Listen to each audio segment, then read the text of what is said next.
Amen. Amen. Amen. Amen. Soyez bénis, les frères, que le Seigneur nous bénisse. Amen. Alléluia. Amen. Nous comptons sur le Seigneur ce matin pour nous conduire. Et on va continuer sur notre thème, donc, le royaume des cieux et sa manifestation. Donc, la manifestation du royaume des cieux et sa victoire, donc, sur les âmes secrètes de la stratégie démoniaque du dragon.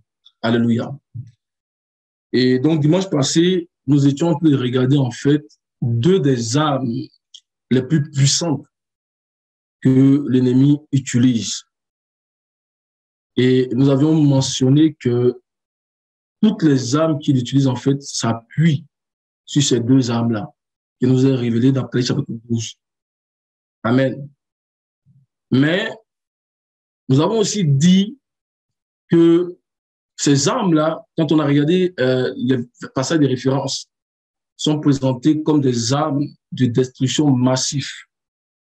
Parce que nous avons vu que ces armes spirituelles, en fait, impactent l'humanité tout entière. C'est comme un voile de la mort qui est jeté sur l'humanité tout entière. Alléluia. Mais nous avons dit que la connaissance véritable de ces armes-là et surtout la connaissance des moyens que notre Seigneur Jésus-Christ a pourvu pour nous donner de triompher sur ces armes-là, nous avons dit que cette connaissance-là est nécessaire parce qu'elle vient pour sécuriser la vie du chrétien. L'apôtre Paul dit que c'est pour cela que j'ai été fait prédicateur, c'est-à-dire apporter la connaissance. Alléluia. Pour apporter cette connaissance-là. Il dit c'est pour cela qu'il a été fait prédicateur. Donc, surtout la connaissance de comment est-ce que le Seigneur Jésus-Christ a pourvu pour nous donner la victoire sur ces armes de la stratégie démoniaque du dragon. Cette connaissance-là est vraiment importante parce que quand tu l'as, tu sécurises ta vie. C'est vraiment important. Alléluia. Et nous avons posé une question pour dire pourquoi est-ce que, en tant que chrétiens, nous devons veiller, nous devons prendre garde à ne pas que ces armes-là puissent avoir accès à nos vies. Pourquoi? Parce que nous avons dit que lorsque ces armes-là n'ont plus accès à ta vie, lorsque tu veilles, alléluia, par toute la provision que le Seigneur te donne, lorsque tu veilles pour ne plus que ces armes-là aient accès à ta vie, alors le pouvoir, alors la puissance, alors le règne du royaume devient manifeste en toi. Alléluia. Une autre façon de le dire, c'est lorsque tu as la victoire sur les armes de la stratégie démoniaque du dragon, alors tu as même de découvrir le royaume qui est caché en toi. C'est-à-dire le royaume, en fait, devient manifeste et tu découvres le royaume. Et parce que tu découvres le royaume, la puissance du royaume est manifeste en toi. Parce que le royaume est en nous, le royaume en chacun de nous. Mais c'est le découvrir qui est un problème. Alléluia. Mais quand ces choses sont tées, amen, tu découvres le royaume. Amen. Par exemple, quand on prend Matthieu chapitre 13, alléluia. Bon, nous avons donné l'introduction. Nous n'avons pas oublié le plan que nous avons donné la semaine dernière, nous avons revenir là-dessus. Matthieu chapitre 13, quand on regarde le verset 44, Matthieu 13, le verset 44. Le royaume des cieux est encore semblable à un trésor caché dans un champ. L'homme qui l'a trouvé le cache et dans sa joie, il va vendre tout ce qu'il a et achète ce champ. Amen. Voyez-vous, on dit le royaume des cieux est encore semblable à un trésor. Donc le royaume des cieux, c'est un trésor. Le royaume des cieux est un trésor même impérissable. Alléluia. Et ce trésor-là, il est en nous. Vous comprenez? Ce trésor, il est en nous. Donc le royaume des cieux est en toi. Alléluia. Par exemple, quand on lit un passage que nous connaissons très bien, mon frère, dans 2 Corinthiens 4, le verset 7, donc pour montrer que le royaume est en nous. Donc le royaume des cieux, on le voit d'un aspect collectif. Mais les antitypes que nous voyons, on le voit aussi de façon individuelle. Parce que lorsque le Seigneur adresse les lettres à toutes les églises, l'appel est des vainqueurs est adressé individuellement. Amen. Nous avons montré que pour la Pentecôte, il y a eu 120 personnes qui ont reçu la Pentecôte. Donc, quand les 120 personnes ont reçu le Saint-Esprit, hein, donc la Pentecôte est achevée pour l'Église. Mais les individus qui viennent, en fait, rentrent aussi dans cette expérience. Alléluia. Et pour aller atteindre maintenant la plénitude, c'est les individus qui deviennent des vainqueurs. Alléluia. Chaque individu va être vainqueur. Et à la fin, le Seigneur maintenant va venir prendre ces individus-là pour les introduire dans la vie éternelle. Alléluia. Donc, le royaume des cieux, collectivement, est un corps de personnes. Le royaume des cieux est aussi une personne. C'est d'abord la personne du Christ. C'est ce modèle-là que nous allons atteindre. Alléluia. Donc, on va le verset 7. Nous portons ce trésor dans des vases de terre afin que cette grande puissance soit attribuée à Dieu et non pas à nous. Amen. On dit, nous portons ce trésor dans le royaume des cieux en nous. La Bible dit que Christ en nous, c'est l'espérance de la gloire. Alléluia. Ce royaume, c'est Christ. Il est en nous. Et Christ en nous, c'est l'espérance de la gloire. Alléluia. Notre corps qui va éclater là, c'est dans notre esprit régénéré. Et cet esprit-là, c'est un Christ. C'est Christ en nous. Christ nous a donné son esprit. Et Christ en nous, c'est l'espérance de la gloire. Donc, le royaume en nous. Mais voyez, on dit que le royaume des cieux a encore un trésor caché. Mon frère, tu vas relire le verset 13. Alléluia. Matthieu. Oui, dans 13, le verset 44. Le royaume des cieux est encore semblable à un trésor caché dans un champ. C'est bon, mon frère. On dit, c'est un trésor, on dit le trésor est caché. Amen. Mais n'oublions pas que la 5e, la 6e et la 7e parabole du royaume des cieux viennent pour montrer la restauration des choses qui étaient cachées, notamment dans la 4e parabole du royaume des cieux. Alléluia. C'est caché là, c'est à son sens. Parce que dans la 4e parabole du royaume des cieux, on parle en fait d'une femme. On a vu cela le vendredi. Cette femme, c'est l'église apostate.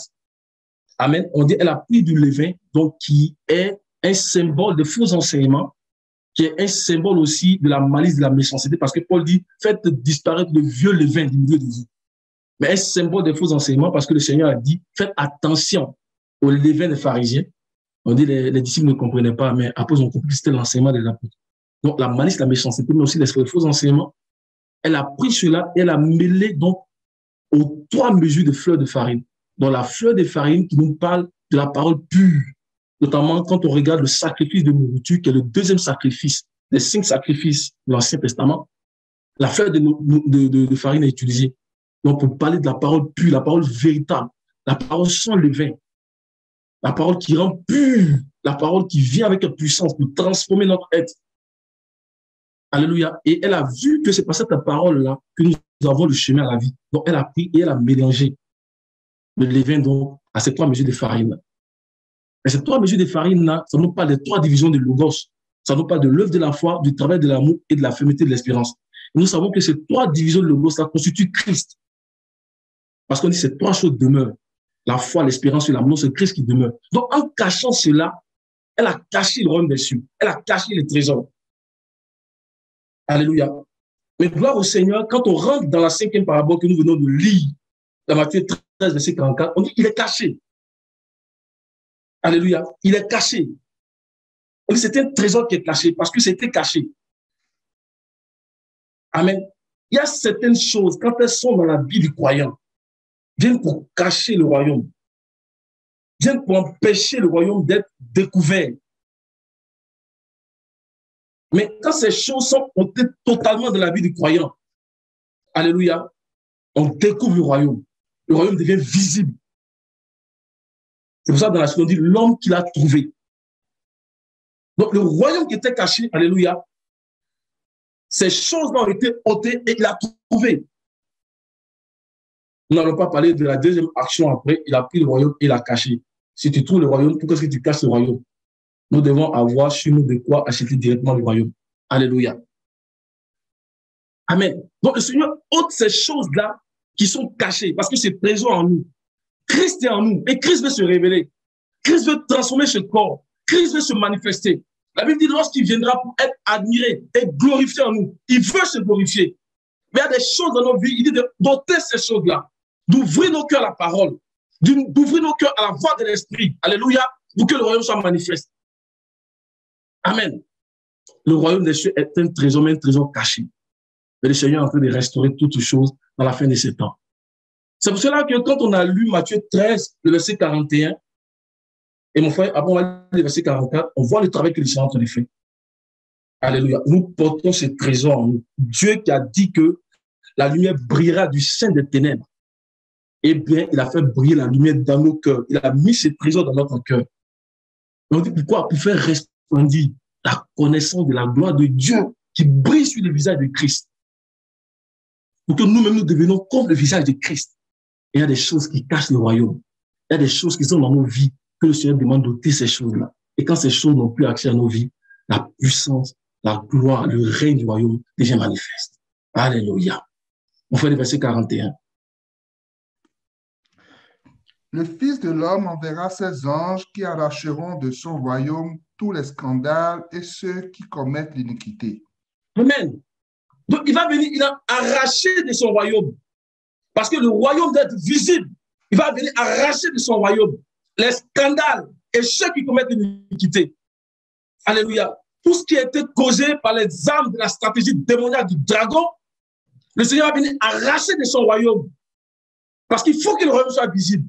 Et mon frère, la conséquence de tout ce qu'il va faire, c'est ce qu'il nous a dit au verset 43. Qu'est-ce qu'il nous a dit au verset 43?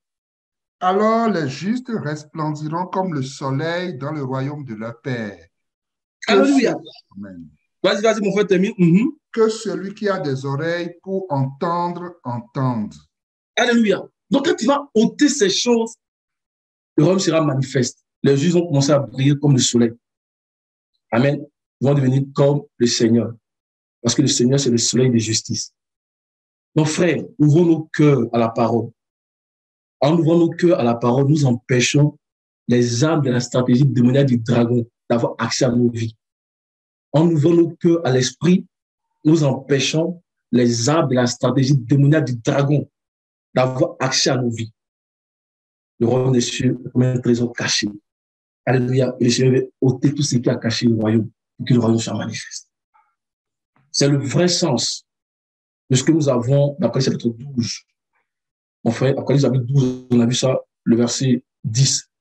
Quand tu enlèves ces choses-là, le règne, la puissance, la force de Dieu devient manifeste. Alléluia. Apocalypse 12, verset 10.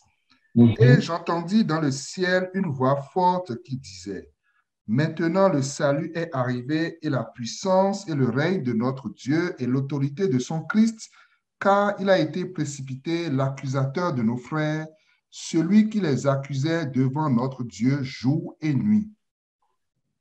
Alléluia. On dit, il était précipité, regardez bien. Et j'entendis dans le ciel une voix forte qui disait: maintenant, le salut est arrivé et la puissance et le règne de notre Dieu et l'autorité de son Christ. On dit maintenant c'est arrivé. Bon, le deuxième bout du verset vient nous expliquer pourquoi est-ce que c'est arrivé.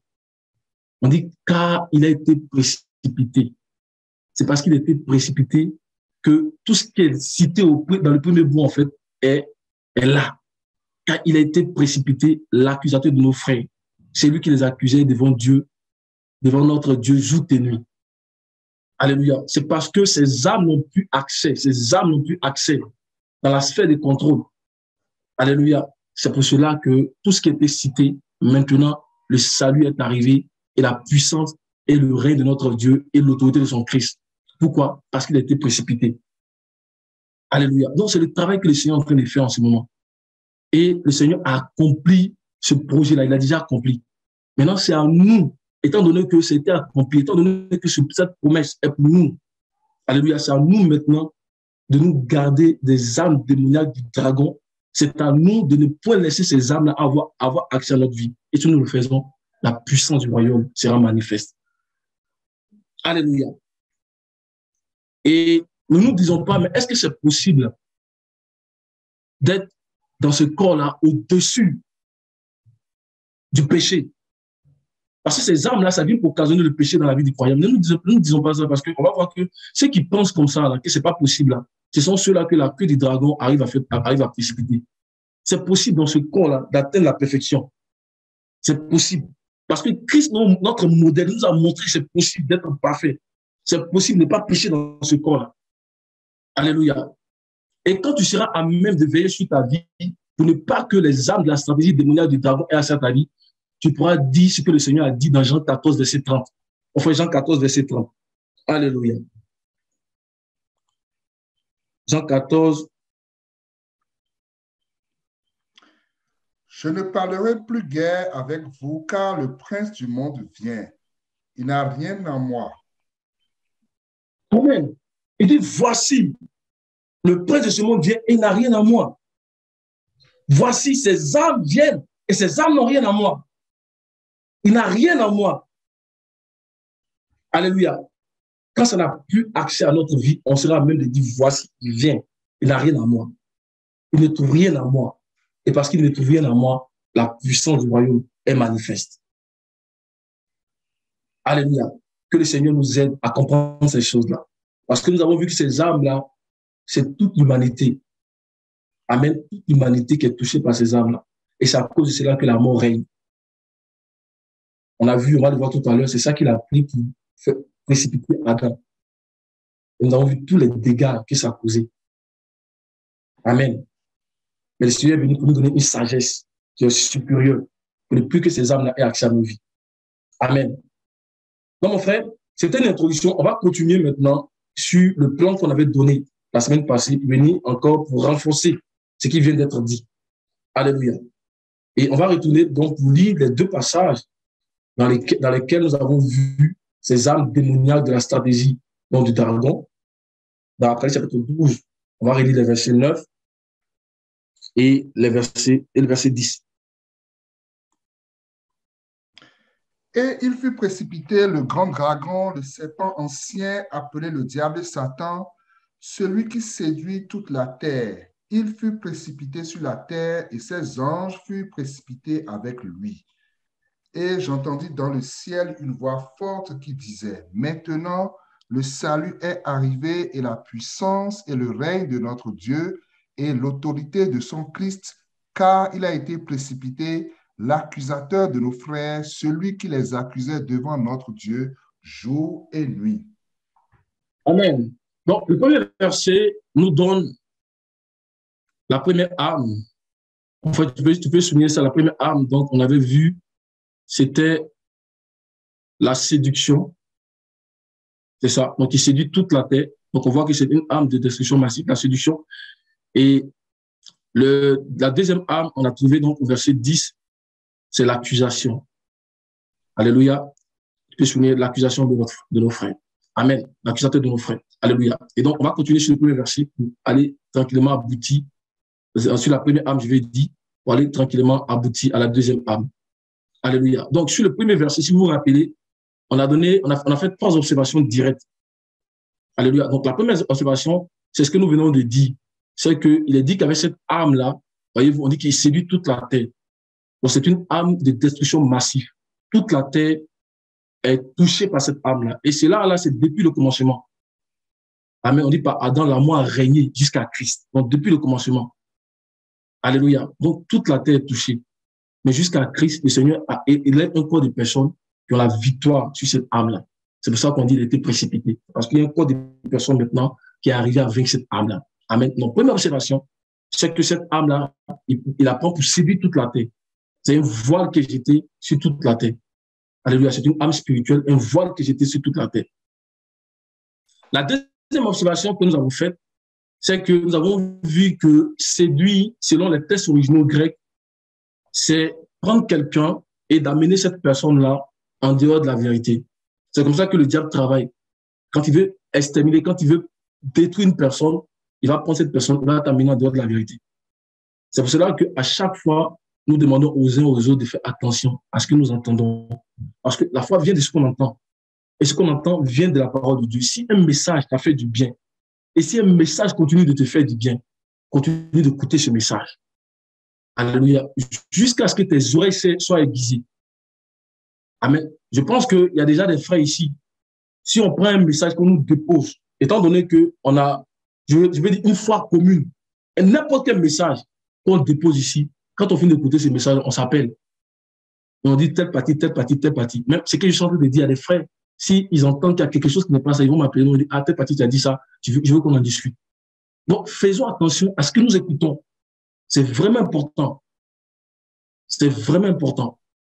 Je donne l'exemple un jour d'une maman, je ne vais pas dire son nom. Elle a écouté en fait un homme de Dieu, un soi-disant homme de Dieu. Mais la nuit, l'homme de Dieu est venu pour coucher avec elle, excusez-moi. Il est venu coucher avec elle. Amen. Je n'ai même pas voulu aller écouter ce message-là parce que c'est que c'était un message trafiqué. Excusez-moi, alléluia, parce que, excusez-moi. Et un autre exemple encore, il y a une jeune fille que je connais qui m'a appelé un jour. Elle a pris en fait le temps d'écouter en fait un témoignage d'une ex-sataniste. Mais la nuit, là, les démons sont venus la visiter. Vous comprenez? Nous devons faire attention à ce que nous écoutons. Et c'est ça la stratégie démoniaque. D'abord, dis des choses. Amener des gens à écouter des choses qui ne sont pas de Dieu. Et c'est la séduction. À partir de la séduction, il t'amène dehors et là, il peut t'abattre facilement. Amen. Donc ça, c'est ça la séduction. Deuxième observation. La troisième observation que nous avons faite, c'est que la séduction se manifeste par la sagesse démoniaque. Et par définition, nous avons dit que la sagesse démoniaque, c'est tout ce qui s'oppose à la sainte sagesse, donc à la sagesse de Dieu. Et la sagesse de Dieu nous a été révélée par l'évangile de Jésus-Christ. Donc, tout ce qui est contraire à l'évangile de Jésus-Christ est une sagesse démoniaque. Alléluia. Et nous avons vu que c'est à partir de cette sagesse démoniaque que le diable a réussi à vaincre Adam. Alléluia. Et parce que Adam a été vaincu, il a été précipité de la sphère de communication avec Dieu. Parce que Éden était comme pour lui la sphère de communication avec Dieu, la sphère de sa vie au quotidien, la sphère où il bénéficiait de tous les privilèges de Dieu. Parce que par sa voix, Dieu bénissait Adam. Par sa voix, Dieu le guérissait. Par sa voix, Dieu lui apportait la vie. Alléluia. Par sa voix, il maintenait l'incorruptibilité dans la présence de Dieu. Par sa voix, les maladies ne pouvaient pas le toucher. Par la voix de Dieu, la stérilité ne pouvait pas toucher Adam. Alléluia. Mais il était chassé de la sphère du contrôle. Et aujourd'hui, c'est pareil. Lorsque nous nous attelons à ces choses-là et que nous acceptons ces choses-là, à un moment donné, nous sommes précipités. Alléluia. Mais je crois que le Seigneur nous préserve et que nous ne serons pas précipités comme ces étoiles-là que nous voyons dans Apocalypse chapitre 12, verset 4. Le Seigneur nous préserve. Alléluia. Amen. Et donc, c'est ça. Il a tenté Adam, il a eu Adam et Adam a été précipité. Amen. Et nous allons voir que, en fait, l'objectif de l'ennemi, depuis le commencement, depuis Caïn, ça a été toujours d'empêcher le projet de Dieu. Ce projet qui nous a été donné dans Genèse chapitre 1, verset 26. C'était toujours d'empêcher ce projet de Dieu. De ne pas permettre que l'homme puisse parvenir à la plénitude de l'image de Dieu. L'homme, Adam, nous l'avons dit, il a été créé dans une innocence qui est parfaite. Dieu a créé Adam. Adam n'avait pas de péché en lui. Adam ne connaissait même pas la mort. Tant qu'il ne péchait pas, il n'allait pas connaître la mort. Parce que la mort, c'est venu par la corruption. La Bible dit, comme le péché est entré dans le monde, et par le péché, la mort, et ainsi la mort s'est étendue à toute l'humanité. Donc, tant qu'Adam, alléluia, se soumettait au commandement du Seigneur, amen, jamais l'ennemi allait pouvoir le précipiter. Amen. Donc, en fait, le projet du diable, c'est d'empêcher la réalisation du projet de Dieu dans la vie des enfants de Dieu. Donc, Dieu voulait prendre Adam dans cet état, dans cette matière initiale. Nous connaissons ce projet aujourd'hui, dans cet état d'innocence parfaite. Et Dieu voulait élever Adam progressivement. Amen. Pour l'introduire dans la vie. Pour l'introduire dans la plénitude. Mais la plénitude devient possible seulement si nous sommes des vainqueurs. Donc, le travail de Dieu, c'était de former Adam. On dit qu'il a pris l'homme et l'a mis dans le jardin pour le cultiver. C'est une parole prophétique. C'est-à-dire pour qu'Adam se cultive lui-même. Amen. Pour qu'en se cultivant à travers la parole de Dieu, Adam puisse parvenir à être un vainqueur. Souvent on dit, mais est-ce qu'Adam, il ne peut pas manger l'arbre de la vie? Il savait que c'était la vie. Frère, Adam ne peut même pas mettre sa main pour prendre l'arbre de vie. Ce n'est pas possible. Ça appartient au vainqueur. Il ne pouvait pas. C'était trop pour lui. Ça appartient au vainqueur. Apocalypse chapitre 2, verset 7. Apocalypse 2, verset 7, mon frère.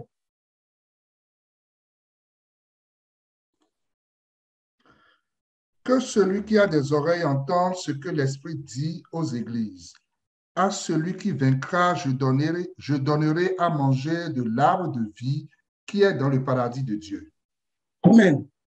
Donc, à celui qui vaincra, je donnerai à manger de l'arbre de la vie qui est dans le paradis de Dieu. Et nous voyons l'arbre de la vie à la fin, l'Apocalypse. Amen. On dit que c'est réservé pour la guérison des nations. Amen. Donc, l'arbre de vie appartient au vainqueur. Et Adam n'était pas encore un vainqueur. C'est dans le processus pour être un vainqueur que nous voyons que l'ennemi est venu et il a stoppé ce processus-là. Il a précipité Adam. Nous voyons le même ennemi, le serpent, que nous voyons dans Genèse chapitre 3. Amen. Alléluia. Et comme on a mentionné, Satan, le serpent, il n'avait aucune autorité sur Adam. Satan n'a aucune autorité sur toi. Si quelqu'un a peur des sorciers, si je te dis le sorcier n'a aucune autorité sur toi, Satan n'a aucune autorité sur toi. Mais c'est à partir de ces âmes démoniaques-là qu'il arrive à atteindre les croyants.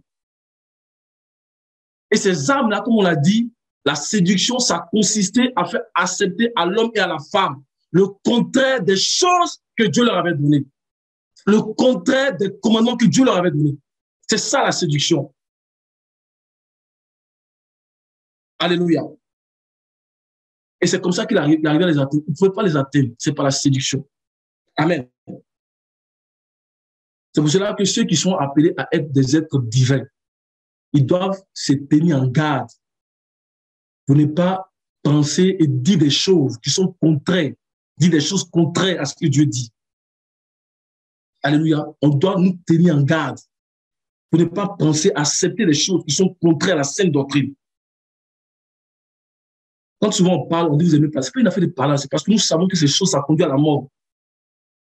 Ça conduit à la mort. C'est pour cela que comme Phiné, le fils du sacrificateur Éléazar, quand nous voyons ces choses-là, nous sommes animés du zèle du Seigneur pour ne pas entendre ces choses qui conduisent à la mort. Alléluia. Et c'est comme ça qu'il a réussi à les atteindre. Et voyez-vous les dégâts que ça conduit. Même aujourd'hui, toute la création soupire. Toute la création. Tout ce que nous voyons aujourd'hui, les maladies, la famine, la stérilité, la peur du lendemain, tout ça, c'est venu à cause de la chute. Pourquoi? Parce que Adam a accepté ce qui est contraire à ce que Dieu a dit. Est-ce que nous devons aussi répéter les mêmes choses? C'est pour cela que Christ est venu comme modèle. Et même jusqu'à la mort de la croix, il a obéi. Il dit, Père, si tu pouvais éloigner cette couronne de moi, mais toutefois, que ta volonté soit faite. Et il dit, le Fils ne fait rien de lui-même. Tout ce qu'il va faire au Père, c'est ce qu'il fait. Et si nous faisons tout ce que nous voulons faire au Père, frère, ces âmes ne pourront plus nous toucher. Alléluia. Et enfin, on va donc lire Genèse chapitre 2, verset 16 à 17 qu'on avait lu. Genèse chapitre 2, verset 16 à 17. Alléluia. L'Éternel Dieu donna cet ordre à l'homme. Tu pourras manger de tous les arbres du jardin, mais tu ne mangeras pas de l'arbre de la connaissance du bien et du mal, car le jour où tu en mangeras, tu mourras. Oui, donc tu as lu le verset 16 et le verset 17. Voilà, tu peux reprendre encore. L'Éternel Dieu donna cet ordre à l'homme. Tu pourras manger de tous les arbres du jardin, mais tu ne mangeras pas de l'arbre de la connaissance du bien et du mal, car le jour où tu en mangeras, tu mourras. Ça, c'est la parole du Seigneur. Et on a vu dans Genèse chapitre 3, verset 5, ce que le diable est venu dire en opposition à cette parole. On va encore lire cela. Mais Dieu sait que le jour où vous en mangerez, vos yeux s'ouvriront et vous serez comme des dieux connaissant le bien et le mal. Amen. Je pense qu'avant ça, il a dit, non, vous ne mourrez pas. Vous ne mourrez pas, c'est ça, non? Le verset 2, le verset 4, le verset 4. Verset 4, merci mon frère. Alors le serpent dit à la femme, vous ne mourrez point. Amen. Mais je vais vous poser une question simple. Est-ce que lorsque Adam et Ève ont mangé, est-ce qu'ils sont morts? Oui, ils sont morts. Alléluia. Parce que les paroles du Seigneur sont les paroles qui sont vraies. Amen. Nous devons avoir la crainte de tout ce que Dieu dit. Il dit, ainsi en est-il de ma parole qui sort de ma bouche. Elle ne révèle à moi sans avoir accompli tout ce qu'elle ne va pas accomplir. Amen. Dieu a dit, si vous mangez, vous allez mourir. Nous avons expliqué la dernière fois que c'est parce que l'arbre, c'est le serpent. L'arbre, c'est Satan lui-même. Et l'arbre de la connaissance du bien et du mal, je vais dire, c'est Satan lui-même. Et l'arbre de la vie, c'est le Seigneur Jésus-Christ. Et Dieu savait ce qui cause la mort. Mais il a dit, ne mangez pas de cet arbre. L'ennemi est venu et il a fait accepter à l'homme et à la femme des choses qui sont contraires à ce que Dieu a dit. Amen. Et ils sont morts, comme Dieu a mentionné. La mort, c'est d'abord la séparation d'avec Dieu. Dès qu'ils ont mangé, ils ont été séparés de Dieu. Donc, ils sont déjà morts. Alléluia. Nous devons faire attention à ce que Dieu dit. Et si Dieu dit que nous donnons la vie éternelle aujourd'hui, et le diable nous dit non, c'est faux, tu vas mourir, nous ne devons pas répéter ce que Adam a fait. Nous devons dire à cette âme démoniaque-là que Dieu a dit que si nous mangeons de son pain, le pain qui descend du ciel, nous allons avoir la vie. Et c'est ainsi que nous serons des vainqueurs. Alléluia. La Bible dit dans 1 Jean 3, le frère, on va lire le verset 4. 1 Jean 3, verset 4.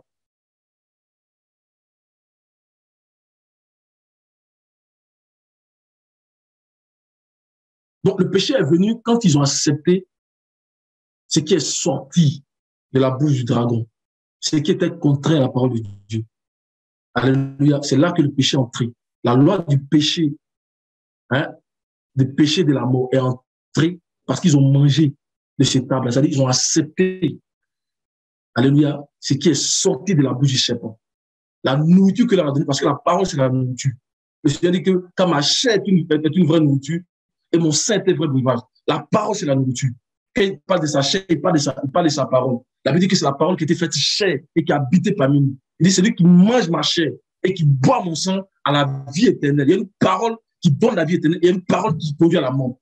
Donc, quand ils ont accepté cette parole, cette nourriture qu'ils ont mangée, qui est l'arbre de la connaissance du bien et du mal, automatiquement, la loi du péché et de la mort entre en eux.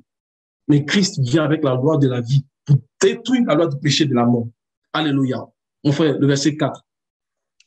Quiconque pêche transgresse la loi et le péché est la transgression de la loi. Le péché, c'est la transgression de ce que Dieu dit. C'est la transgression de ce qui sort de la bouche de Dieu.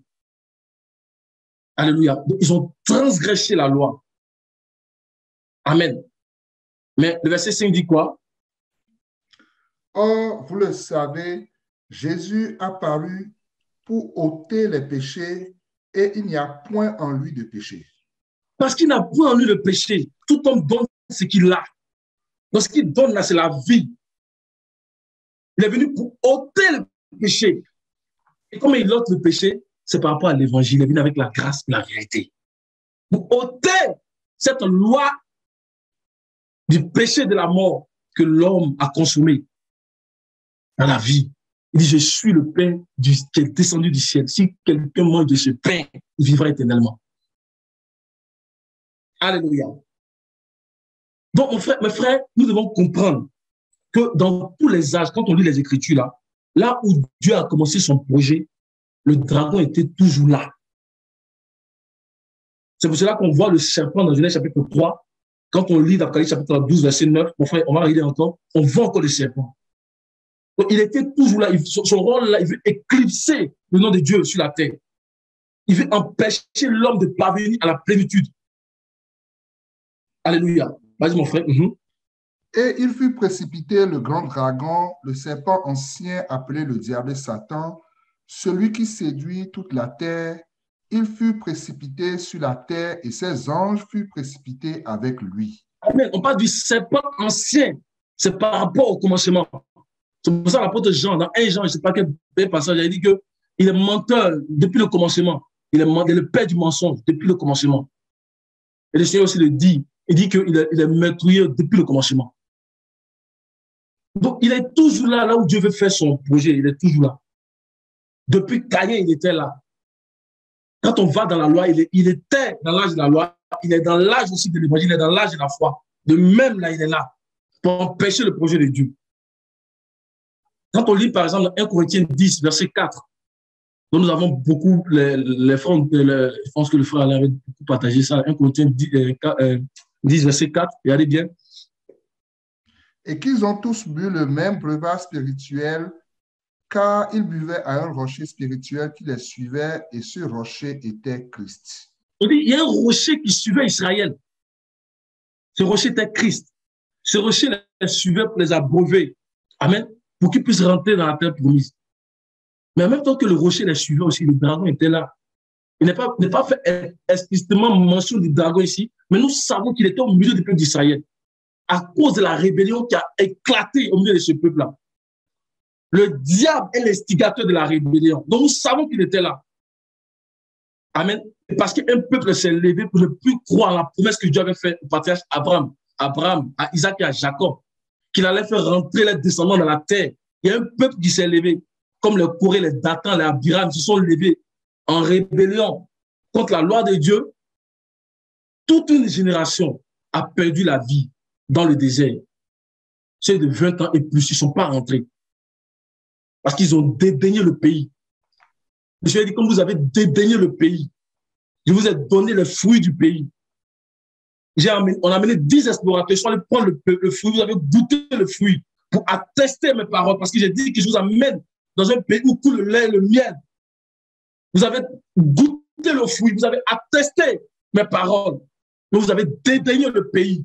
Il dit, à cause de cela, aucun de ceux qui sont allés explorer, excepté Caleb et Josué, aucun de ceux de la génération de 20 et plus ne rentrera dans le pays. Alléluia. Et là encore, Satan a reçu son projet. Amen. Mais le Seigneur n'est pas dépourvu. Le Seigneur n'est pas plus dépourvu, je veux dire. Donc, il est toujours là. Là où Dieu fait son projet, il est toujours là. Alléluia. Et aujourd'hui encore, dans l'âge de la foi, là où nous sommes entrés dans l'âge de l'évangile, il est venu encore pour continuer son projet. Déjà, dans Luc 4, on le voit avec le Seigneur. Il vient pour tenter le Seigneur. Alléluia. Il vient pour tenter le Seigneur. Déjà, même à la naissance du Seigneur, il s'est manifesté à travers Hérode pour empêcher la naissance du Seigneur.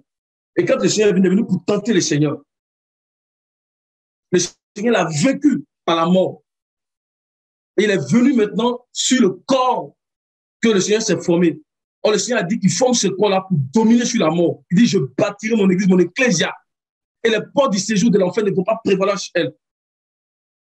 Et Satan est venu et on le voit dans Galate chapitre 12, verset 4, on va le voir. Comment est-ce qu'il arrive encore à précipiter plusieurs de la sphère de contrôle, comme il a précipité Adam d'Éden. Alléluia. Sa queue entraînait le tiers des étoiles du ciel et les jetait sur la terre. Le dragon se tint devant la femme qui allait enfanter afin de dévorer son enfant lorsqu'elle aurait enfanté. Amen. On dit ça que entraînait le tiers des étoiles. Nous savons que ces étoiles-là, ce n'est pas des étoiles, des étoiles physiques, parce qu'une seule étoile, si elle tombe sur la terre, mes frères, la terre est détruite. Mais c'est le langage prophétique. Les étoiles constituent en fait les enfants de Dieu, les croyants de façon générale. On a déjà vu ça. De façon plus explicite, ça parle des ministères. De façon générale, ce sont les enfants de Dieu. C'est la descendance d'Abraham en Christ. Dieu a dit à Abraham, regarde, tes descendants seront nombreux comme les étoiles du ciel. Alléluia. Tes descendants seront nombreux. Donc, on parle ici des enfants de Dieu. Amen. On dit il a pris sa queue dans la sphère de l'Église, dans la sphère où nous sommes, dans la sphère de communication de l'Église avec le Seigneur. Parce que Ephésiens 2, verset 6 dit que nous sommes assis dans le ciel avec Christ. Donc, dans cette sphère de communication, ce n'est pas le ciel, les cieux. Ils sont en train de parler de la sphère de communication. En fait, tout ce qu'on voit la plupart dans l'Apocalypse qui parle du ciel là, ça nous parle de la sphère de communication de l'Église avec Dieu. Amen. Donc, il a pris comme il a fait pour Adam, parce qu'il savait que si Adam demeurait dans cette sphère, à cause de la vie de Dieu, à cause de la voix de Dieu qui se propageait dans Adam, alléluia, il connaissait la progression d'Adam, mais il veut empêcher ça. Et il nous voit aujourd'hui dans cette sphère de l'Église, qui est la colonne et l'appui de la vérité, où le Seigneur déverse la vie en abondance. Et il sait que si nous nous mettons dans cette sphère-là, il sait que si nous persévérons, il sait que si nous refusons ces paroles, nous allons être élevés vers Dieu et ensuite vers son tour. Et donc, il a pris sa queue, qui nous parle de sa bouche de mensonge, comme on a vu la dernière fois dans Ésaïe chapitre 9, verset 15. La bouche de mensonge. Et il professe cette séduction-là. Il envoie la sagesse démoniaque en opposition à ce que le Seigneur dit. N'as-tu pas sémé le blé? Mais d'où vient-il qu'il y a encore des livrets? Il dit, c'est l'ennemi qui a fait cela. C'est le serpent qui a fait cela. Il dit, laissez-les croître. Laissez-les croître pour voir s'ils seront dans l'obéissance ou s'ils seront dans la rébellion. Laissez-les croître jusqu'à la maturité. Frère, ce message nous est donné aujourd'hui pour que nous puissions comprendre que l'ennemi est là. Mais gloire au Seigneur, on voit un corps de personnes qui a résisté. Il y a des étoiles qui ne sont pas tombées. Ces étoiles qui sont fixées sur la tête de la femme. Nous avons dit ces étoiles nous parlent du ministère des apôtres de Christ. Et ce ministère-là nous a été transmis à travers l'évangile. Donc, quiconque reçoit ce ministère-là, il devient comme une étoile fixée et la queue du dragon ne peut pas le toucher. Alléluia. Il fait précipiter, mais le Seigneur dit au verset 9, il a formé un corps de personnes. Et dans ce corps de personnes, il a mis la puissance. Parce que nous sommes entrés dans l'âge de la fin, nous sommes entrés dans la fin des temps. Il ne va pas continuer à le faire encore. Comme il a fait depuis Caïn, comme il a continué dans Israël. Il ne va pas continuer parce qu'un peuple doit arriver à la plénitude. Un peuple doit arriver à la perfection. Donc le Seigneur a mis une puissance dans un peuple, le précipiter. Alléluia, le verset 9. Alléluia, pour que sa fin puisse être confirmée. Le verset 9. Et il fut précipité le grand dragon, le serpent ancien, appelé le diable et Satan, celui qui séduit toute la terre. Il fut précipité sur la terre et ses anges furent précipités avec lui. Amen. Alléluia. Il fut précipité parce que Jésus-Christ est venu pour nous donner une sagesse. Cette sagesse qui n'était pas disponible dans les anciens temps, qui n'était pas disponible avant l'âge de la foi. Il nous a accordé cette sagesse par sa mort expiatoire. Et nous avons cette sagesse qui est au-dessus de la sagesse démoniaque du dragon. Et à partir de cette sagesse, nous pouvons détruire la sagesse démoniaque du dragon. Adam n'avait pas cette sagesse, mais Christ est venu avec la grâce et la vérité. Et l'apôtre Paul dit que c'est pour cela que j'ai été fait prédicateur de l'évangile. Mon frère, 2 Timothée chapitre 11, chapitre 1, verset 11. Alléluia. 2 Timothée 1, verset 11. C'est pour cet évangile que j'ai été établi prédicateur et apôtre chargé d'instruire les païens. Amen.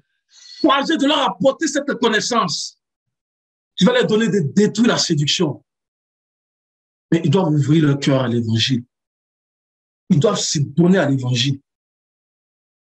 Donc, lorsque tu connais la vérité de Christ, qui est au-dessus et qui te rend libre, alors le serpent ne peut pas t'entraîner dans ses mensonges.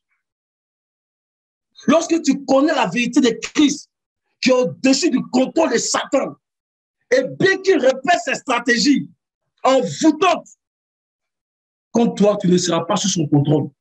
Alléluia. Parce que tu as une connaissance supérieure. L'évangile de Jésus-Christ nous révèle la sagesse de Christ. C'est pour cela que nous devons la manger à fond. Amen. Je vois que le temps avancé. On va aller toucher directement le deuxième point, l'accusation. On va relire le verset 10, après chapitre 12, pour toucher l'accusation. Il y a tellement de choses à dire. Alléluia. Quand tu connais ces choses-là, frère, tu sais que la mort n'a pas de pouvoir sur toi. Tu sais que la mort n'a pas de pouvoir sur toi. Amen. On va d'abord lire dans Hébreux chapitre 2, verset 14 à 15. Il dit, celui qui croit cette parole, il ne mourra pas. Crois-tu cela? Crois-tu cela? Crois-tu que si tu crois et que tu obéis à l'évangile, tu ne vas pas mourir? Crois-tu cela? C'est réservé à ceux qui croient. Amen. Ce n'est pas réservé à ces étoiles qui tombent là, qui, dans une attitude de rébellion à la parole de Dieu, de crédulité, ne veulent pas croire qu'il est possible de parvenir à la perfection. C'est pour cela que j'ai été stoppé là, parce que après cela là, le fils est élevé vers Dieu, vers son trône. Donc il va pas atteindre la gloire. Mais puisque vous ne croyez pas que c'est possible d'atteindre la gloire, j'ai été précipité. Mes frères, je sais que toi et moi, nous croyons. Et parce que nous croyons, le Seigneur va nous élever vers lui, vers son trône. Nous allons entrer. Alléluia. On fait le verset 14 à 15. Ainsi donc, puisque les enfants participent au sang et à la chair, il y a également participé lui-même, afin que par la mort, il anéantisse celui qui a la puissance de la mort, c'est-à-dire le diable, et qu'il délivra tous ceux qui, par crainte de la mort, étaient toute leur vie retenus dans la servitude. Christ nous a délivrés. Tu n'as plus à avoir peur de la mort. Il nous a délivrés. Alléluia. Il a anéanti celui qui a la puissance de la mort. Il a anéanti ses armes. Il a anéanti les dragons. Alléluia. Tu n'as plus à avoir la crainte. Il est venu lui-même dans cette chair. Il a souffert dans cette chair. Amen. Et par lui, nous avons la victoire. Alléluia. Il a anéanti. Avant lui, là, toute l'humanité. La mort faisait ravage dans toute l'humanité. On dit qu'on a vu l'âme, on dit qu'il séduit toute l'humanité. Donc là, il arrivait à atteindre toute l'humanité. Mais il a délivré. Il a délivré. Bénis le Seigneur, mon frère. Bénis le Seigneur.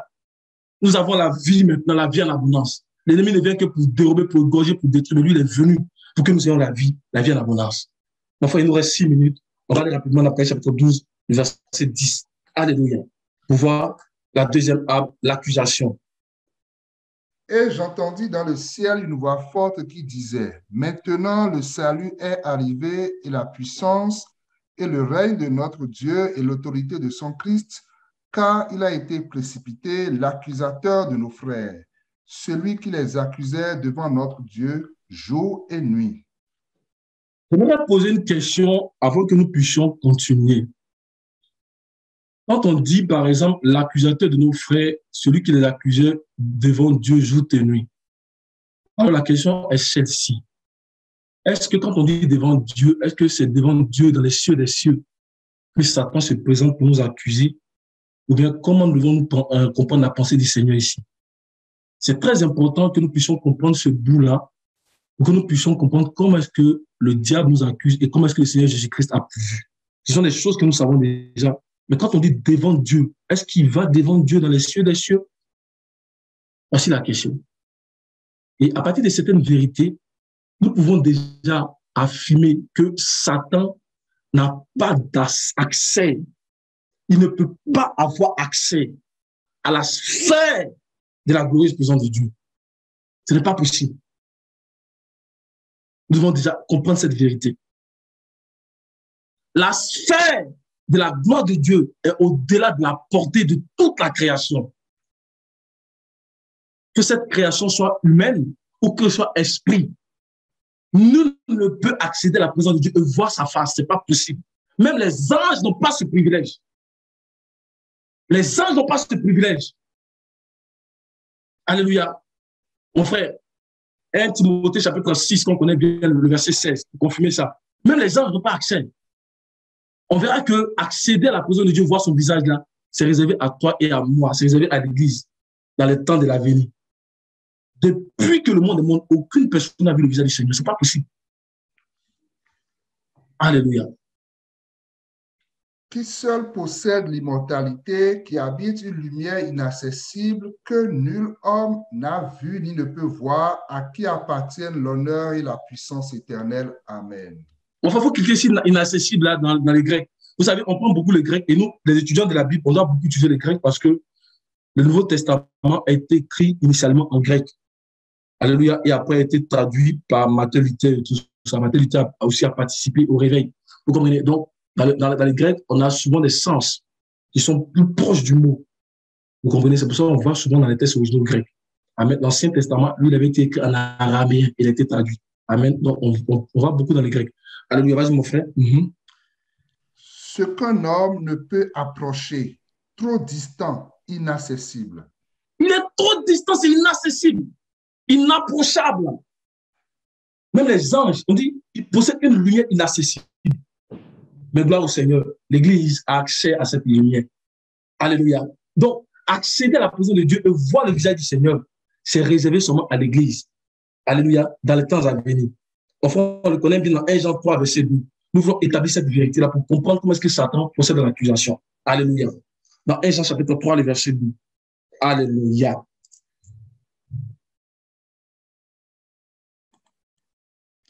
Bien-aimés, nous sommes maintenant enfants de Dieu et ce que nous serons n'a pas encore été manifesté.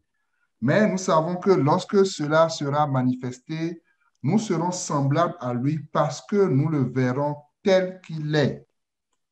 Enfin, amen. Pourquoi est-ce que nous allons le voir tel qu'il est? Pourquoi? Parce que nous serons comment? Semblable à lui. Amen. Pour voir Dieu, il faut être semblable à lui. Or, jusqu'à présent, aucun être n'est semblable à Dieu. C'est pour cela que Dieu a créé la nouvelle création. La nouvelle création va être semblable à Dieu.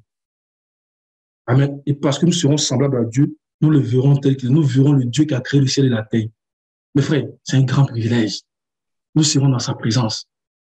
Amen. Certains me diront, mes frères, mais dans Exode, là, il est dit que Moïse parlait à Dieu face à face. Mais si on lit bien Exode aussi, Dieu a dit à Moïse, l'homme ne verra pas. Il dit, je veux voir ta gloire. Il dit, l'homme ne verra pas ma face pour vivre. Nous devons donc croiser les versets. Ce n'est pas un seul verset qui va nous expliquer que nous devons croiser les versets.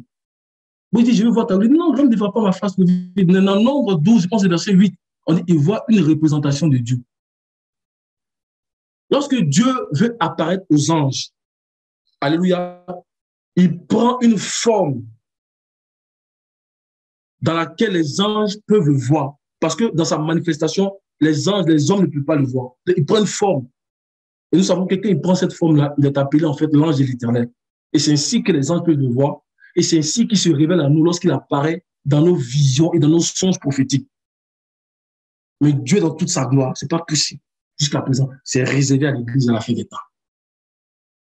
Amen. Donc, tout ceci là pour dire que Satan n'a pas accès à la présence de Dieu. D'ailleurs, la première fois qu'on voit Satan sur la terre, c'est dans le jardin d'Éden. Satan est une réalité terrestre. Il a toujours été une réalité terrestre. Si quelqu'un dit le contraire, qui nous prouve dans les Écritures que Satan était un ange dans les cieux, c'est qu'il est clair pour nous, c'est que Satan a été toujours une réalité terrestre. On le voit dans les jardins, les serpents anciens. Ce qui fait que même quand on élève le niveau en termes de compréhension, il ne comprend même pas l'évangile. Parce que s'il comprenait l'évangile, il n'allait pas crucifier le Seigneur. Il ne comprend même pas l'évangile. Donc c'est une réalité terrestre. Alors la question demeure toujours, comment frère Mimel, il fait, comment tu expliques devant Dieu? Alléluia. Devant Dieu, c'est tout simplement le fait que Dieu habite en nous. Parce que Dieu habite en nous, Dieu habite dans les cieux. Parce que tu es l'expression aussi des cieux. Tu es le ciel même. Donc, Dieu qui habite en nous habite dans les cieux. Donc, l'accusation se passe ici. C'est pour cela que chaque jour, un croyant peut attendre Satan l'accuser à plusieurs reprises. Ça se passe là, en dedans de toi. Mais béni soit le Seigneur qui détruit cette accusation par la lumière autoritaire de l'évangile. Alléluia. Par l'évangile, tu dois repousser les accusations. Alléluia. Le Seigneur a remplacé les accusations dans ce qu'on dit dans chapitre 3, verset 5. Il a remplacé les accusations. Il a remplacé ces accusations. Mon frère, 3, verset 5. Il est en toi. Donc l'accusation se passe là. Tu entends la voix. Mais tu dois repousser par la parole de l'évangile, comme le Seigneur l'a fait dans Luc chapitre 4. Il a repoussé. Alléluia. Apocalypse 3, verset 5. Verset 5. Celui qui vaincra sera revêtu ainsi de vêtements blancs. Je n'effacerai point son nom du livre de vie et je confesserai son nom devant mon Père et devant ses anges. Amen. Parce que tu manges l'évangile, le Seigneur continue à confesser ton nom. Et l'accusation est détruite, l'accusation n'a plus de place. Alléluia. Et Satan ne peut pas t'accuser. Alléluia. J'ai pris ici quelques accusations de Satan et on va les lire, puis je vais terminer les déjà midi 2. Satan peut venir, mon frère, ma soeur, il va te dire, mais tu sais que seuls quelques péchés peuvent être pardonnés de temps en temps. Ou il dira, tu sais que la grâce de Jésus-Christ, la grâce que Jésus-Christ a prouvée à la croix, tu sais que c'était seulement prouvé en partie. Et donc, tel ou tel péché ne peut pas être pardonné. Le péché que tu as fait, là, tu te rappelles, là, quand tu étais avant le monde, ça, là, c'est encore là. Et chaque jour, tu es là, tu te morfonds. Dans les bénédictions du Seigneur, notamment dans les promesses données et accomplies pour ceux qui les ont écoutées, il y a une promesse qu'on appelle le pardon du péché. Je dis, beaucoup de chrétiens ont un mauvais cœur. Ils ont un mauvais cœur contre leurs frères. Parce qu'ils ne savent pas que le Seigneur Jésus-Christ, ils ont été pardonnés par le sang de Jésus-Christ. La Bible dit, voici l'agneau de Dieu qui efface les péchés du monde. La Bible dit qu'il a effacé l'acte dont les ordonnances sont condamnées. Donc Satan ne peut pas venir encore t'accuser. Le sang de Jésus-Christ t'a lavé. Et le sang de Jésus-Christ est actif pour nous pardonner nos péchés jusqu'à ce que nous puissions entrer dans la vie. C'est pourquoi, mon frère, ma soeur, tu dois comprendre que Jésus-Christ t'a pardonné tes péchés. Satan ne peut pas dire que la grâce était prouvée en partie. On dit, voici l'agneau de Dieu. Il efface tout. Il efface toutes les iniquités. Alléluia. C'est un mensonge. Amen. Enfin, on peut lire dans Colossiens 2,14 pour attester cela. Et je vais donner le deuxième cas d'accusation ou bien de tromperie. Alléluia. Colossiens 2, verset 14. Il a effacé l'acte dont les ordonnances nous condamnaient et qui subsistait contre nous. Et il a détruit en le clouant à la croix. Quand tu crois en ça, c'est plus Christ qui a la croix maintenant, c'est Satan qui est cloué parce que Christ est ressuscité. Satan est cloué, il ne peut plus bouger. Il faut que tu crois ça. Il faut que tu crois ça.